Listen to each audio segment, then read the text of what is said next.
आरती को कोई आंख उठाकर भी नहीं दिखता था कॉलेज में।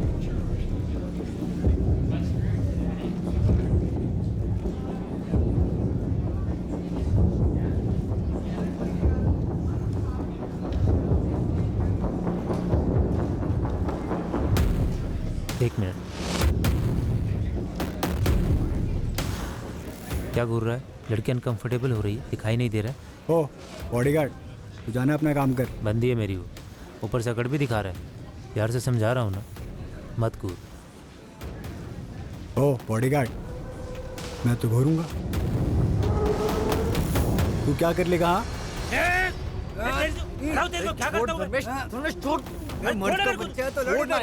अरे छोड़ना यार। क्या तुम बता सकते हो आरती हमें कहाँ मिल सकती है? सर अब वो कहाँ होगी ये तो नहीं पता, लेकिन मैं आपको उसके घर का पता दे सकता हूँ, यही देहरादून में।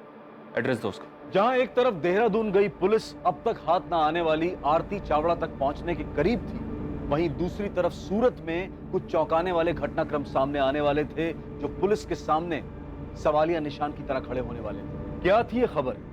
क्या ये खबर इस केस की दशा और दिशा दोनों बदलने वाली थी? सर, नासिक पुलिस का फोन आया था। 2 दिन पहले नासिक में मंगोल नाका के पास उन्हें एक आदमी की डेड बॉडी मिली।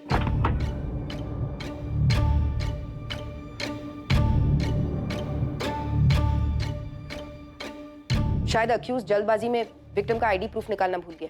विक्टिम की आइडेंटिफिकेशन धर्मेश वाघेला के नाम से, लेकिन मर्डर के बाद पत्थर से उसका चेहरा बिगाड़ दिया गया। अगर धर्मेश की बॉडी नासिक में मिली है तो कंकाल किसका है जो हमें मिला? हितेश या फिर किसी और का जिसके बारे में हमने सोचा ही नहीं? आरती, क्या इन दोनों मर्डर्स के पीछे आरती?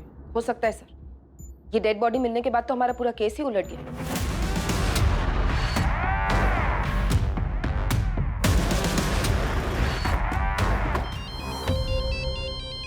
अरे वाह, बोलो। व्हाट? धर्मेश की डेड बॉडी मिली है? आरती के घर पहुंच गया हूं मैं, देखता हूं यहां से क्या मिलता है। जी, हमें आरती से बात करनी है। आप? Sub inspector Sunil Goradia, Gujarat police. लेकिन वो तो सूरत में ही रह रही सर, पिछले 3 सालों से। सूरत में किस जगह? धर्मा रोड के पास। आरती काम क्या करती है वहाँ? जी सर, वो HR मैनेजर है। किसी धर्मेश को जानते हैं आप लोग? धर्मेश? नहीं सर। ताजू, आपको नहीं पता? कौन है ये धर्मेश सर? धर्मेश आरती का बॉयफ्रेंड है। तुम्हें कुछ पता था इसके बारे में? नहीं जी, मुझे भी अभी पता चल रहा है। पर हुआ क्या सर? धर्मेश की डेड बॉडी मिली हमें, और उसका भांजा हितेश मिसिंग है। जिस घर में धर्मेश और हितेश किराए पर रहते थे, हमें पहले वहाँ कंकाल मिला, और अब धर्मेश की बॉडी। इन सबसे आरती का क्या लेना देना सर? भरत जी, आरती सूरत में एक ऐसी अकेली इंसान है जिसे धर्मेश और हितेश जानते थे। मैं आरती को फोन करता हूँ सर। नहीं, आप उसे कॉल नहीं करेंगे। उसका कॉन्टैक्ट नंबर और एड्रेस हमें दीजिए, और जॉब डिटेल्स भी। तारा, इसमें आरती की ही भलाई है। अगर हमारे यहाँ से जाने के बाद आप उसे इन्फॉर्म नहीं करेंगे तो। ये क्या बोल रहे हैं आप? क्या हुआ? किसका फोन था? पुलिस बोल रही है कि धर्मेश की लाश मिली है। जी सर, आरती के पेरेंट्स तो बता रहे कि वो सूरत में ही है। उसका एड्रेस और फोन नंबर मिला है। रीवा गई है उसे उठाने, उस एड्रेस पर। जल्दी।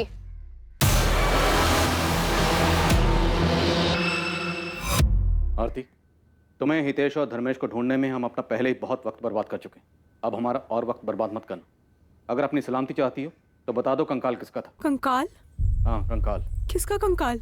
इंसानी कंकाल, जो हमें उस मकान में तुलसी कारा के नीचे मिला जहाँ धर्मेश किराए पे रहता था। वो कंकाल जिसकी खबर पूरे जमाने को है, हर न्यूज़पेपर, हर न्यूज़ चैनल में खबर है, लेकिन तुम्हें खबर नहीं है। सर, मैं न्यूज़ भी नहीं देखती, मेरे घर पे तो न्यूज़पेपर भी नहीं आता है। लेकिन तुम तो उस मकान में जाती थी ना, धर्मेश की गर्लफ्रेंड थी ना तुम उस घर में वो तुलसी कारा तो याद होगा ना? याद है सर, देखा था मैंने, लेकिन मुझे कैसे पता कि उसके अंदर क्या है और धर्मेश और हितेश ने ही कुछ किया है। लेकिन वो तुलसी क्यारा बनवाया तो उन दोनों ने था ना। बालकनी के बीचों बीच इतना बड़ा तुलसी क्यारा बनवाया, तुम्हें अजीब नहीं लगा? आरती, क्या जानती 2017 में क्या हुआ था? मैं सच कह रही हूँ, मैं कुछ नहीं जानती हूँ। तब तो तुम ये भी नहीं जानती हो कि अक्टूबर 2017 से धर्मेश और हितेश गायब थे, और अब धर्मेश की लाश मिली।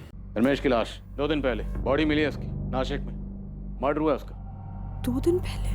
अक्टूबर 2017 से हितेश और धर्मेश कहाँ गायब थे? मेरी कुछ समझ में नहीं आ रहा है कि आप क्या बोल रहे हैं। मुझे तो ये भी नहीं पता कि धर्मेश और हितेश मिसिंग हैं। अब आप कह रहे हैं कि उसकी लाश मिली है। आखिरी बार पूछ रहा हूँ, 2017 में क्या हुआ था? तुम तीनों ने मिलकर किसे मारा था? हमने किसी को नहीं मारा सर। तुम भागी क्यों थी? अपना फोन नंबर क्यों चेंज किया? सर मैं भागी नहीं थी, मेरा फोन खो गया था इसलिए मैंने नया नंबर लिया था। सर मुझे सच में नहीं समझ आ रहा है कि आप क्या बोल रहे हैं। धर्मेश से तो अभी 10 दिन पहले मेरी बात हुई है और अब आप कह रहे हैं कि वो मिसिंग है, मर्डर।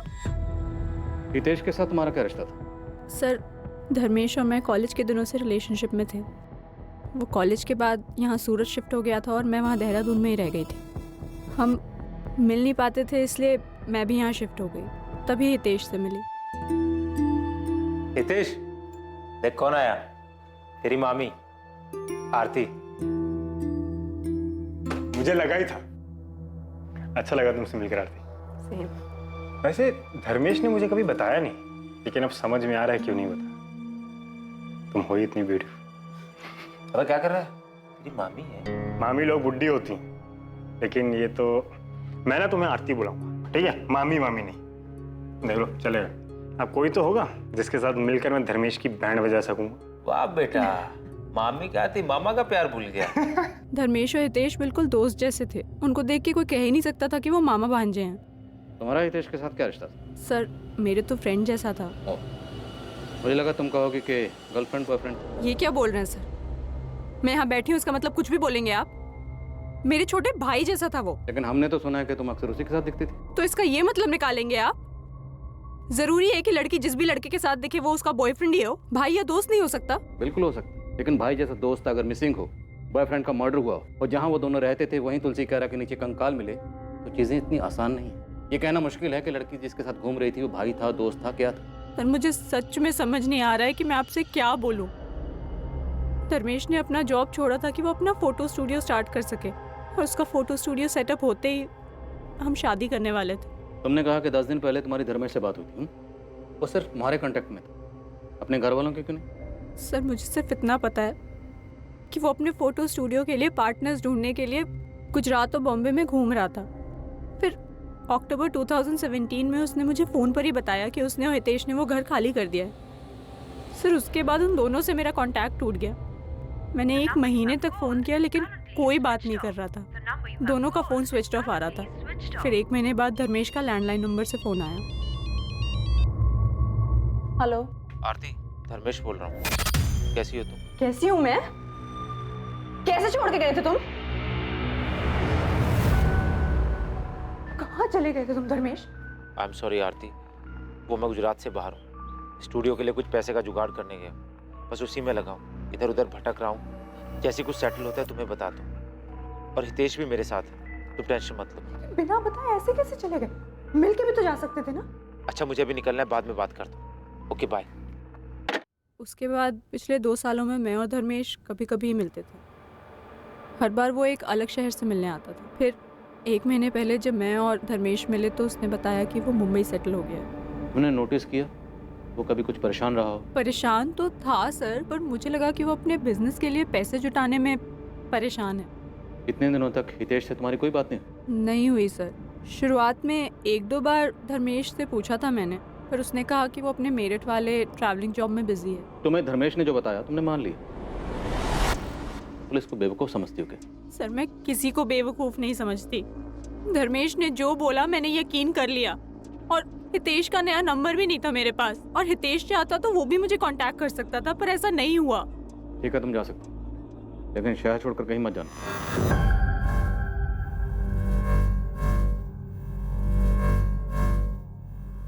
झूठ बोलिए लड़की। हाँ सर, जवाब देते वक्त कुछ और ही सोच रही थी। जब धर्मेश और हितेश के गायब होने के बारे में पूछा तो बात घुमा दी, और लड़की के चेहरे और आंखों में वो तकलीफ बिल्कुल नहीं है जो एक लड़की के अपने बॉयफ्रेंड और होने वाले पति की मौत की खबर सुनकर होनी चाहिए।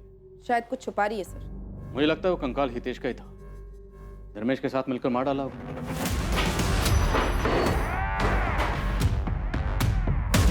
बता सकती है। फिर हमें कंकाल मिला। आरती और धर्मेश को पता चल गया होगा कि पुलिस उनको ढूंढ रही है। बात हितेश के मर्डर की थी तो हो सकता है धर्मेश को गिल्ट फील हुआ हो। अब बर्दाश्त नहीं होता है। तुम्हें नहीं आना मत आओ, तुम्हें कुछ नहीं होगा। मैं सरेंडर करने जा रहा हूँ। नहीं धर्मेश, ऐसा कुछ नहीं करोगे तुम, ऐसा सोचना भी मत। पूरी जिंदगी जेल में काटनी पड़ेगी। और तुम्हें क्या लगता है ये सरेंडर कर देने से तुम्हारा गिल्ट कम हो जाएगा? नहीं, ऐसे एटलीस्ट हम साथ तो रह सकते हैं ना। कुछ दिनों में ना ये मामला भी सारा ठंडा पड़ जाएगा। तुम पहले शांत हो जाओ। तुम्हें लगता है मामला ठंडा पड़ जाएगा आरती? ये कोई चोरी और 420 का केस नहीं, ये मर्डर है। मैं चाह रहा हूँ सरेंडर करने, मैं चाह रहा हूँ आरती। नहीं धर्मेश, लेकिन अगर धर्मेश पुलिस से कन्फेस करता तो आरती को पता था कि आरती भी जुर्म में शामिल है, सजा उससे भी होगी, जो शायद आरती को मंजूर ना होगा। तो हो सकता है इसीलिए आरती ने धर्मेश को मार डाला या मरवा डाला। धर्मेश को मारना पड़ेगा, लेकिन हाँ ध्यान रहे एक्सीडेंट लगना चाहिए।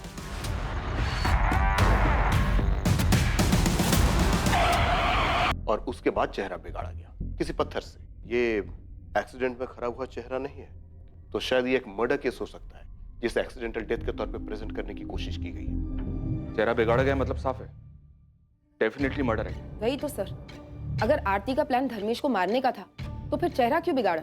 ताकि बॉडी की शिनाख्त ना हो पाए, हम किसी नतीजे पर ही नहीं पहुंच पाए। हम धर्मेश को ढूंढते रहते और धर्मेश हमें कभी मिलता ही ना। और ये आरती हमारे सामने बेचारी गर्लफ्रेंड की एक्टिंग करती रहती, हमें यही कहती कि मेरा प्रेमी मुझे धोखा देकर भाग गया और मर्डर कर दिया उसने। और हमें भी यही लगता कि बेचारी गर्लफ्रेंड कितना सच बोली, जबकि उसका असली सच हमारे सामने कभी ना आता। सर हमने कहीं आरती को छोड़कर गलती तो नहीं कर दी? अगर ऐसा है तो वो भाग भी सकती है।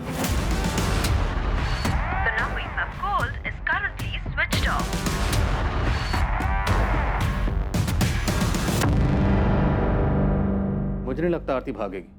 ये खेल उसने शुरू किया है, ये उसे पूरा करेगी। एक काम करो, इसका फोन सर्विलेंस पर डालो और इस पर हर वक्त नजर रखो। ये कोई ना कोई गलती जरूर करेगी, इसके पीछे लग जाओ साई की तरह, चुपचाप, कोई आहट नहीं। सर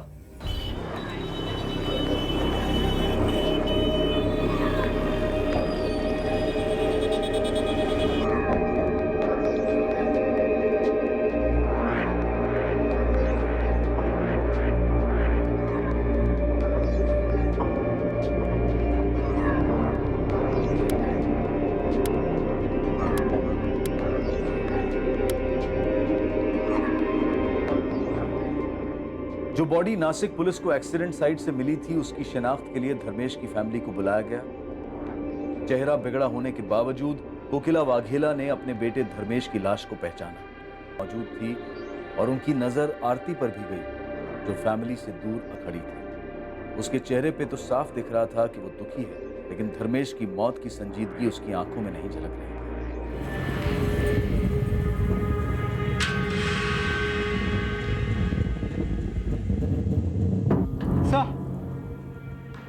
सर डीएनए रिपोर्ट आ गई।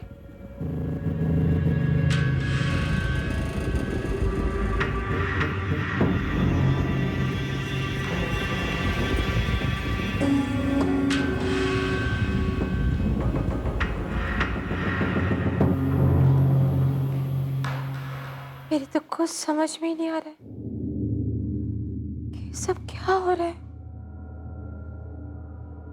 कौन मारेगा धर्मेश को?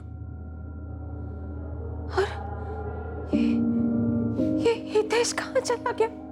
अपने मामा के अंतिम संस्कार में भी नहीं आया। क्यों भाग रहा है ये हितेश? कहीं इसने तो धर्मेश को नहीं मारा? माँ, आपको ऐसा लगता है कि वो दोनों मर्डर कर सकते हैं? मैं नहीं मानती कि धर्मेश मामा और हितेश भैया एक दूसरे के साथ ऐसा करेंगे। जरूर उनके साथ कुछ गलत हुआ है। बस एक बार हितेश भैया मिल जाए।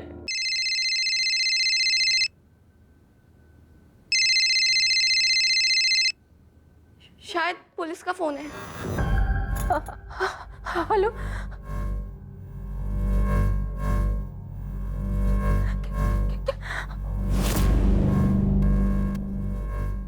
माँ, क्या हुआ माँ? बोलो माँ।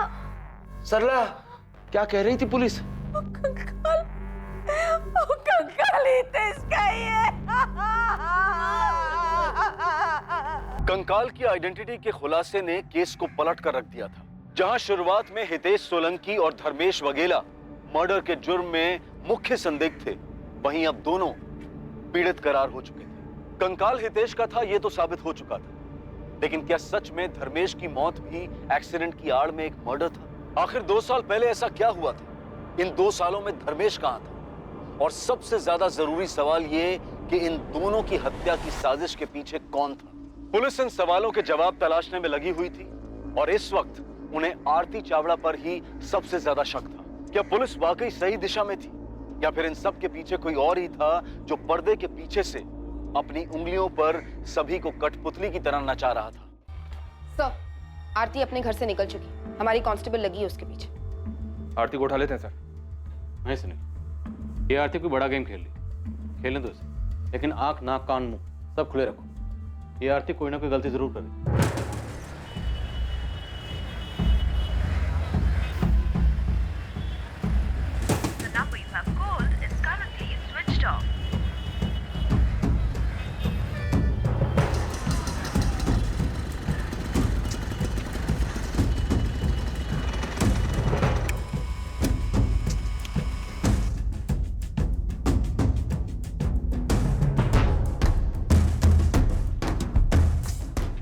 જે નંબર ડાયલ કર્યો છે તે પહોંચની બહાર છે। पिछले कुछ दिनों से काफी परेशान हूँ। मैंने पूछा भी लेकिन कुछ बताती ही नहीं है। चुप छुपाकर किसी के साथ फोन पर बात करती है क्या? सर, किसी से बात होती है या नहीं होती ये तो मुझे नहीं पता, लेकिन मैंने उसे बार बार फोन करते हुए देखा है। कभी उदास हो जाती है और ज्यादातर चिड़चिड़ी रहती है। कोई अंदाजा है आपको कौन है वो जिसे फोन करती है? नहीं सर, इससे ज्यादा कुछ नहीं पता।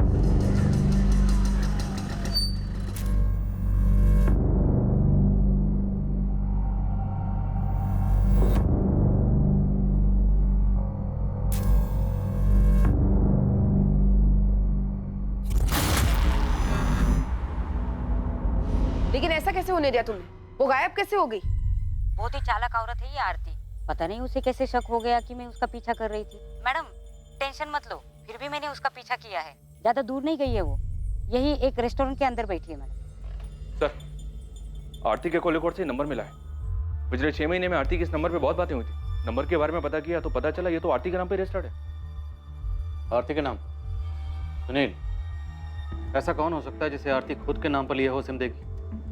उसका बॉयफ्रेंड धर्मेश? पक्का हो सकता है सर। सर, कांस्टेबल सपना का फोन आया था। उसने आरती को किसी आदमी के साथ एक रेस्टोरेंट में देखा। एक लड़का था सर, काफी लंबी बात हुई। आरती उस पर चिल्ला रही थी। वो पैकेट जो एटीएम के बाहर सपना ने देखा था आरती के हाथ में, वो आरती ने उसे दिया और फिर आरती निकल गई वहां से। कौन था वो? वो तो पता नहीं चला सर। सपना ठीक से शक्ल नहीं देख पाई। वो पीछे से रेस्टोरेंट के किचन डोर से बाहर निकल गया। ये वही आदमी है सर जिसे आरती ने धर्मेश को मारने के लिए हायर किया था। मुझे भी ऐसा ही लगता है सर। शायद आरती उसे मर्डर का पेमेंट दे रही थी या फिर वो आदमी आरती को ब्लैकमेल कर रहा होगा, इसलिए आरती गुस्से में थी और परेशान भी। पैसे जो देने पड़ रहे थे उसे। और देर नहीं करते सर, आरती को उठा लेते। ज्यादा मेहनत भी नहीं करनी पड़ेगी। 2 थप्पड़ देंगे, तोते की तरह सब उगल देगी। ठीक है, उठाओ सर।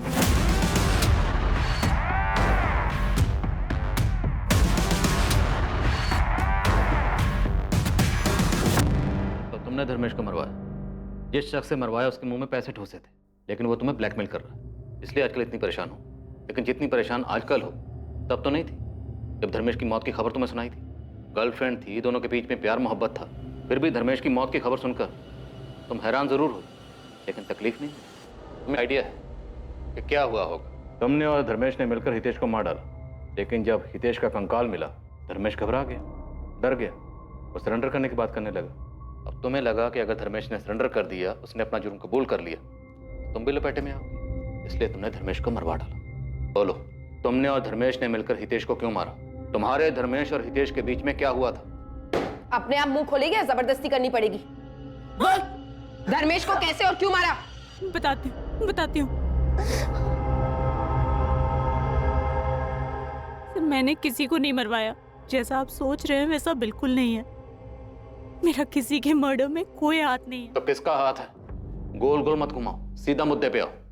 धर्मेश का है। धर्मेश का? तो तुम्हारी ये लव स्टोरी मर्डर मिस्ट्री में कैसे तब्दील हुई? तुमने और धर्मेश ने मिलकर हितेश को क्यों मारा? सर, मैंने किसी को नहीं मारा। इनफैक्ट मुझे तो ये भी नहीं पता था कि वो आप लोगों से छुपकर यहाँ वहाँ घूम रहा है। फिर उस दिन जब आप लोगों ने बताया कि उसकी लाश मिली है तो मैं खुद शॉक में थी। मेरी अभी तो उससे बात हुई थी। अभी बात हुई मतलब? सर, उस दिन जब आपने मुझे बताया कि धर्मेश की लाश 11 तारीख को मिली, और मेरी खुद उससे फोन पे 12 तारीख को बात हुई। धर्मेश जिंदा है? तो वो कौन था जिसकी बॉडी नासिक में मिली? तुमने और धर्मेश ने मिलकर किसे मारा? सर मैंने किसी को नहीं मारा। किसने मारा? सर मैंने किसी को नहीं मारा। मुझे तो खुद समझ नहीं आ रहा है कि ये सब क्या हो गया है। तो ये सब कुछ तुमने उस दिन क्यों नहीं बोला पुलिस स्टेशन में? क्योंकि प्यार करती हूँ मैं उससे। मैं खुद पूछना चाहती थी, उसके मुंह से सुनना चाहती थी कि उसने आखिर किया क्या है। उस दिन यहाँ से निकलने के बाद मैं उसका फोन ट्राई कर रही थी, लेकिन उसका फोन बंद आ रहा था। इसी बात की तसल्ली करने के लिए मैं उसके अंतिम संस्कार में भी गई। आखिर वो बॉडी है किसकी? धर्मेश की तो नहीं है। कल सडनली उसका मुझे फोन आया, तो मैंने उसे मिलने के लिए कहा। पैसे लाई हो? हाँ लाई हूँ। और हितेश कहाँ है? कुछ बोल क्यों नहीं रहे हो? कहाँ है हितेश? और वो कंकाल किसका था? कुछ तो बोलो। पुलिस मुझे परेशान कर रही है। मैंने भरोसा किया है तुम्हारा, प्यार करती हूँ तुमसे। क्या किया है तुमने? प्लीज बताओ। बहुत बड़ी गलती हो गई। कैसे बताओ? मैंने हितेश को मार दिया। वो कंकाल भी हितेश का है। तो पुलिस जो बोल रही है वो सच है? इन्हीं हाथों से मारा हितेश को, और कोई रास्ता नहीं। उसे मारने के बाद मैं बहुत डर गया था। समझ ही नहीं आ रहा था कि उसकी डेड बॉडी के साथ क्या करूं। फ्लैट से बाहर तो बिल्कुल नहीं ले जा सकता था उसको। फिर मेरी नज़र हितेश के बनाए उस बड़े से तुलसी क्यारा पर पड़ी।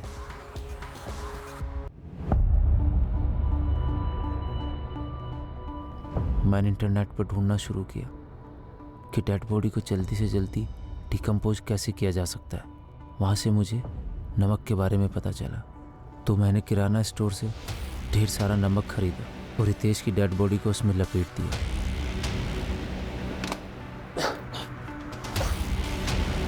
फिर मैंने हितेश की बॉडी को अपने ही हाथों से दफना दिया।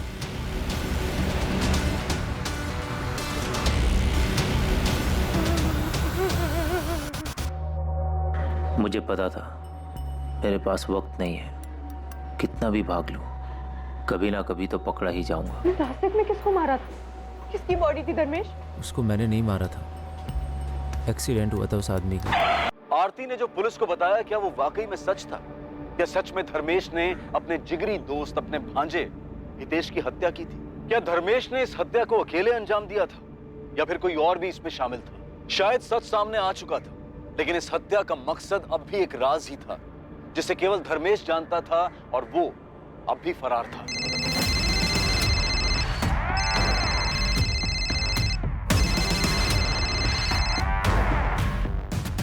हेलो,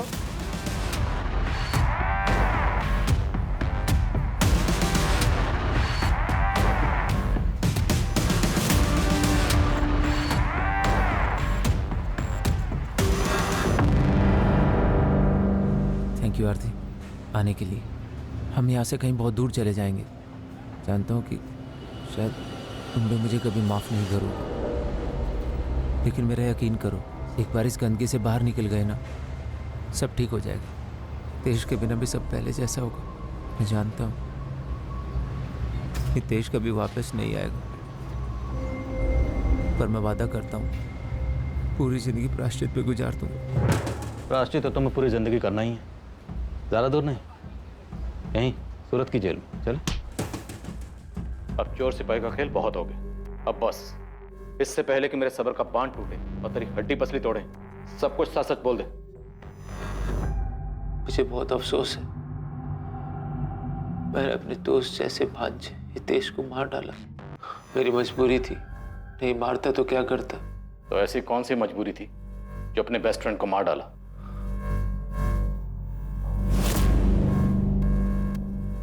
शुरू से ही हितेश आरती के साथ मजाक करने लगा था, तब मुझे कोई तकलीफ नहीं हुई। फिर धीरे धीरे मैंने देखा कि आरती ने भी हितेश में इंटरेस्ट लेना शुरू कर दिया। मैंने फिर भी कोई सवाल नहीं किया, लेकिन उनके बीच की करीबी खुल के सामने आने लगी थी।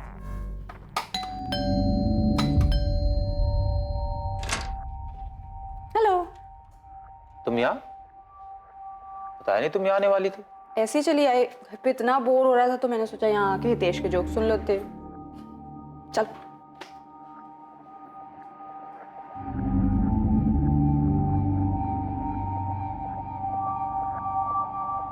वो पहली बार था जब शक ने मेरे मन में घर किया। उसके बाद आरती घर आने लगी थी मेरी गैर मौजूदगी में।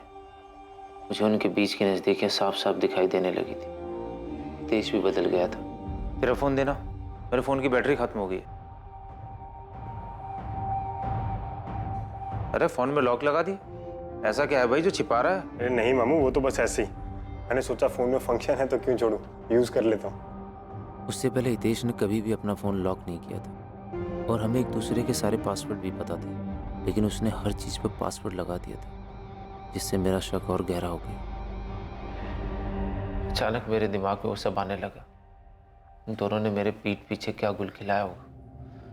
मुझे रात को नींद नहीं आती थी। फिर अंदर गुस्सा भर गया था। नफरत हो गई थी मुझे हितेश से। उसने आरती पे बुरी नजर डाल के दोस्ती का बहुत बड़ा इम्तिहान लिया। हम दोनों के बीच में भाईचारा भी खत्म हो गया था। तो तुमने कौन सा रिश्ता निभाया?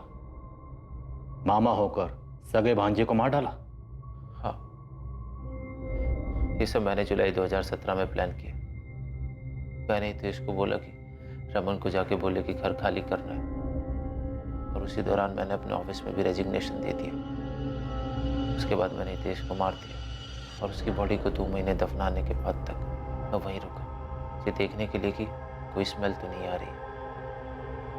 और इसी दौरान मैंने ये भ्रम फैलाया कि हितेश जिंदा है, किसी को कोई शक ना हो। उसके फ़ोन से उसके पेरेंट्स के साथ मैसेज पे बात करता रहा। उसके बॉस को भी मैसेज मैंने किया। तो हितेश को मारकर आरती तुम्हें वापस मिल गई?